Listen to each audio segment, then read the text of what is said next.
Du coup, je voulais rebondir sur la question de l'amour, être amour et être amoureux.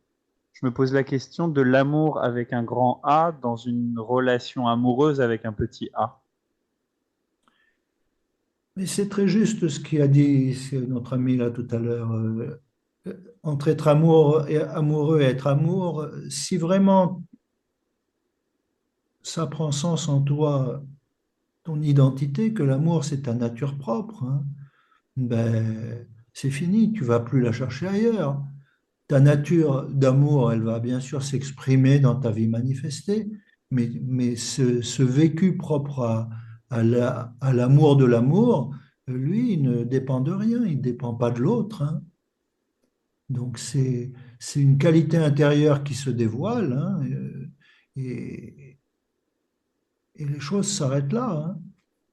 Ensuite, cette dimension de toi-même va chercher à s'exprimer spontanément dans la vie relationnelle ou dans la vie quotidienne, peu importe, hein. Mais c'est toujours cette même amour de l'amour ou présence de la présence qui s'actualise et qui va se matérialiser sous une forme ou sous une autre, y compris dans une relation de couple ou dans une relation avec quelqu'un. C'est pareil, ça ne change rien, ce vécu qui ne dépend que de lui-même.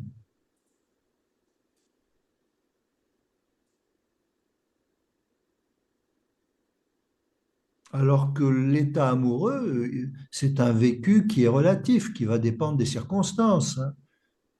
Tout le monde sait qu'on aime les gens qui vous aiment ou qui vous font du bien, et puis on n'aime pas les gens qui vous aiment pas. Bon, ça c'est l'amour dans le sens ordinaire, hein. Mais dans ce dont il est question ici, il n'y a pas il y a pas de choix. Et c'est ce vécu-là qui cherche son dévoilement. Tout le reste peut être laissé de côté parce que toute la vie manifestée va ensuite s'organiser à partir de cet axe.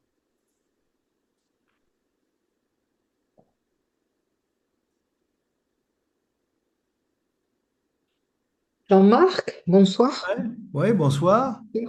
Moi, je trouve que ça devient compliqué du coup de créer des relations, de se relationner, d'être en lien avec les gens Ouais, à l'instant où on n'est pas encore établi justement dans le silence, dans la présence, parce ouais, que du coup, je vois en fait tous ces mécanismes qui fonctionnent en moi, et je me dis, mais en fait, c'est pas de l'amour, c'est pas de la, je sais pas quoi, enfin, ouais. et en même temps, je peux pas dire que par moment, ok, il y a des petits aperçus ou clink, il y a un arrêt, mais dans le quotidien, c'est pas tout à fait le cas, et du coup, ça me pose, enfin, je sais plus comment me relier aux gens, en fait, quoi, aux Ah autres. ben c'est très bien comme ça. Il faut accepter complètement de ne pas savoir comment se relier aux gens, hein, parce que si on se relie à partir de notre nature objective, de toute façon, les interactions seront toujours conflictuelles.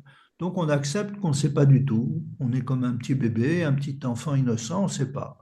On ne sait pas et on va voir. La vie va nous montrer ce qu'on a besoin de comprendre, ce qu'on a besoin d'intégrer. Euh, la vie ne va pas manquer de nous le montrer sous une forme ou sous une autre, hein.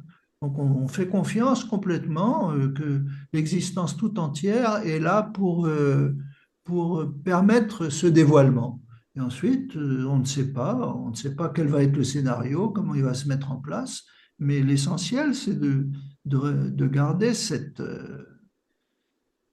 ce souvenir, hein, ce souvenir de la présence, ce souvenir d'une réalité qui est en attente de son actualisation. Ensuite, le reste, la vie s'organise au mieux des possibilités. Peut-être vous allez aller vivre dans une grotte ou dans les Himalayas, ou au contraire, vous serez en pleine, vous habiterez sur les Champs-Élysées. Ça dépend des conditionnements de chacun, c'est sans importance finalement. Les circonstances deviennent accessoires. Et l'idée de choisir les relations, c'est qu'une idée, hein. Vous n'êtes pas obligé de croire ça, hein. Les relations, les modes d'interaction, ils s'imposent, hein. Quand vous vous sentez en phase avec quelqu'un, ben, vous ne savez pas pourquoi ni comment, vous vous sentez en phase, hein. Si vous ne vous sentez pas en phase avec quelqu'un, ben, vous ne vous sentez pas en phase. Vous ne pouvez même pas l'expliquer, hein. Et spontanément, vous allez vous rapprocher des êtres avec qui vous vous sentez en résonance, en phase. Ça se fait spontanément.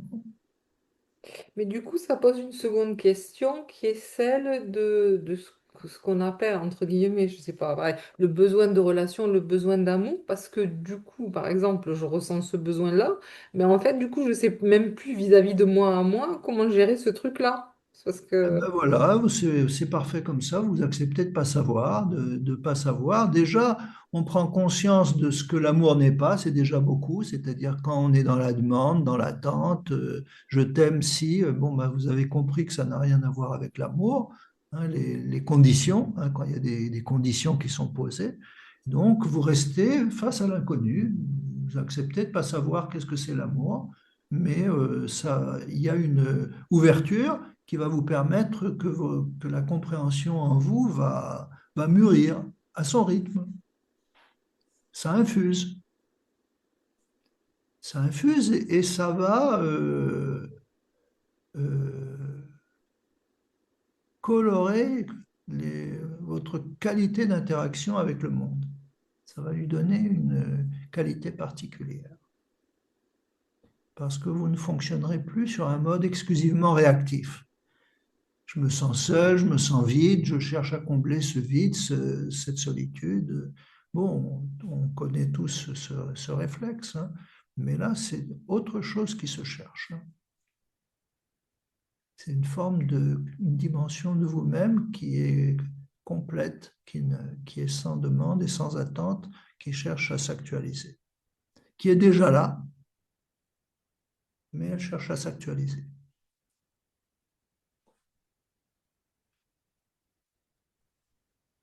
On va développer, elle cherche à s'actualiser.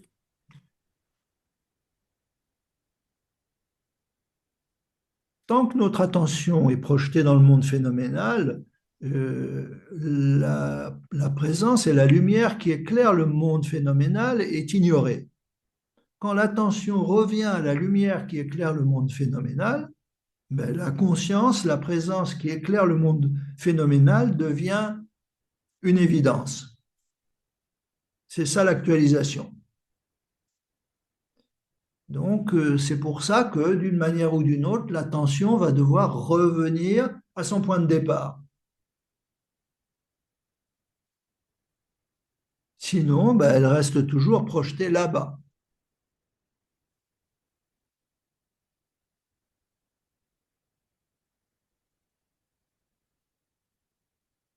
Qu'est-ce qui est présent avant même que l'attention ne se mette en mouvement?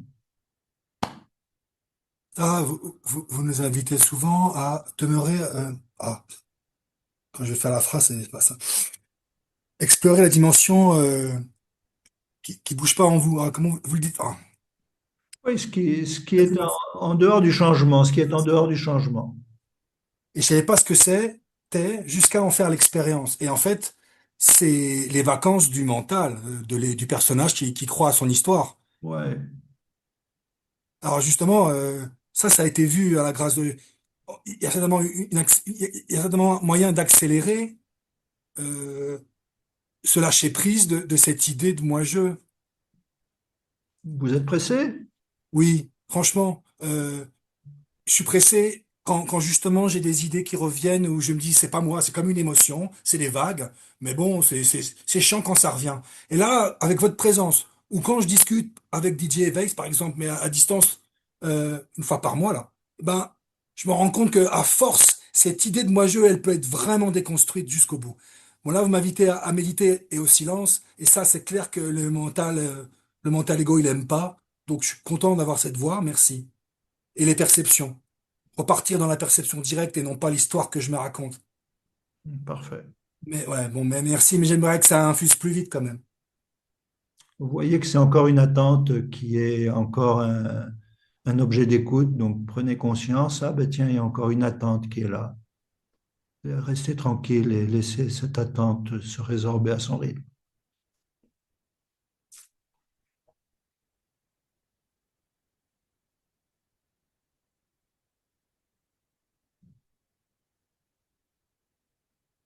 Merci pour la réponse parce que c'est ce silence, c'est ce silence de mon être qui me guérit, en fait, quand Eh oui, j'arrête d'attendre et de préhender et de saisir, OK. exact.